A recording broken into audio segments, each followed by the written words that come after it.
Good evening, I'm Cadet Sebastian Kobos. And I'm Cadet Claire Lewis. And today we're going to be going over the route plan with you.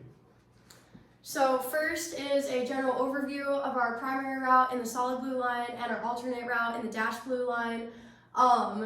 For the primary route, observations in field of fire and avenue of approach and cover and concealment are going to stay consistent the whole time due to the dense vegetation that we have throughout this route. So for observation field of fire, it will be limited. Avenue of approach is restricted due to the dense vegetation. And then cover and concealment will have a lot of trees to cover us and conceal us as we move along this route. And so from our starting point, which is our patrol base, to checkpoint 1, we're headed in a 95-degree grid azimuth. And then checkpoint 1 to checkpoint 2 is a 53-degree grid azimuth. Checkpoint 2 to checkpoint 3, 67 degrees grid azimuth. Checkpoint 3 to checkpoint 4 is a 25-degree grid azimuth. And then we're gonna head down from checkpoint 4 to checkpoint 5 in 124-degree grid azimuth. And then from checkpoint 5 to the ORP is 107-degree grid azimuth. Okay, and for the alternate route, we're spanning over a distance of around 4.24 kilometers. So we expect the route to take about 4 hours and 19 minutes. So from the starting point to the first checkpoint, we're hitting a 168-degree grid azimuth. From checkpoint 1 to checkpoint 2, we're hitting a 63-degree grid azimuth roughly. From checkpoint 2 to checkpoint 3, we're hitting roughly a 158-degree grid azimuth. From 3 to 4, we're going at roughly a 76-degree grid azimuth. And then we're changing to a 53-degree grid azimuth for this leg. And then from checkpoint 5 to checkpoint 6, we're hitting a 51-degree, and then a 35-degree grid azimuth from checkpoint 6 to checkpoint 7, and then from checkpoint 7 to checkpoint 8, we're hitting a roughly 63-degree grid azimuth. And then for the primary route, it is also about 3.24 kilometers long, so we expect us to take approximately 3 hours and 19 minutes.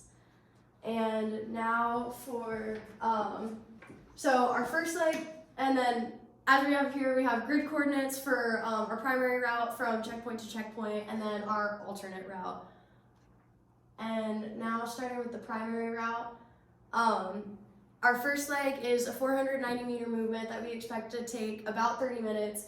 We're going to go down to the road, and from this leg, as well as all of the other legs, we will be traveling in a squad column fire team wedge because it will get us there the fastest. We will also be traveling in the movement technique of traveling overwatch, which we will continue to travel in, with 2 exceptions of us crossing the road in leg 2 and then approaching the ORP in the final leg. So second leg, from checkpoint 1 to checkpoint 2, we will transition from squad column fire team wedge to squad line fire team wedge, assault across the road, and then once we're back in the wood line, we'll go back into a squad column fire team wedge and head up the hill. And then crossing the road will be bounding overwatch, which will then transition into traveling overwatch. And this movement is about 300 meters, which we expect to take 18 minutes. Then from checkpoint 2 to checkpoint 3, this is a long movement. It's about 1,100 meters, so it should take us 66 minutes. We're going to be handrailing along the side of this hill. Possible enemy locations could be at the tops of these hills, so we'll be wary of that as we travel along the military crest.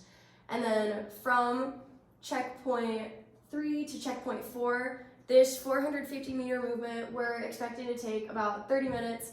And basically, we'll be headed up from where we were handrailing up to the saddle where checkpoint 4 is located.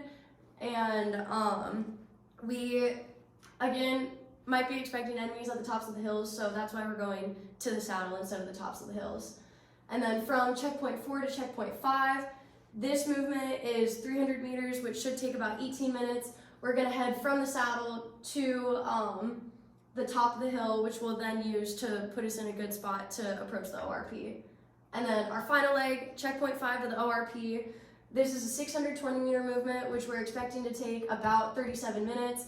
We're gonna go around the backside of the hill so that way we can't be seen by the road in case there's enemies there. And this is where we'll transition from traveling overwatch to bounding overwatch as we approach the ORP.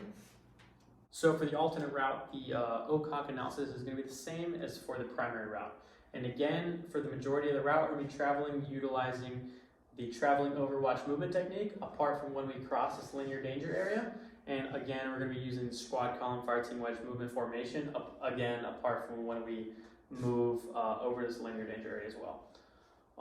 We should be vigilant for enemy contact around this linear danger area, as well as in this open area right here, because it seems that there's some sort of establishment right here with buildings.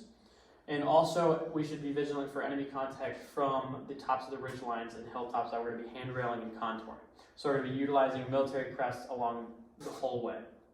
So first, in the first leg, we're going to be moving using traveling overwatch in the squad column fire team wedge. We're going to move south and we're going to be handrailing these two hills.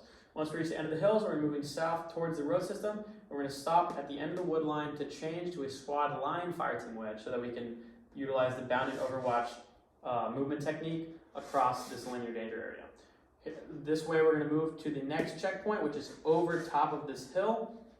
Here we're going to transition back into traveling overwatch in this squad column fire team wedge, and we're going to handrail this to the east and enter this saddle right here. From this saddle, we're going to utilize military crest and handrail and contour this ridge line until we end up in the area between this hilltop right here and this open developed area right here. This way we're going to keep contouring and move to this saddle and these two hilltops towards the northeast. Then we're going to shoot northeast until we pass one draw, and then on the spur downwards towards the east, we're going to follow the spur down towards the ORP. For the distances and the durations of these legs, you can see here, this chart. And so here's some satellite footage of the routes and legs so that you can get some familiarity of the route. Here's the second leg, third leg, the fourth leg, the fifth leg, the sixth leg, the seventh leg, eighth leg, and that is the final leg. All right, thank you so much.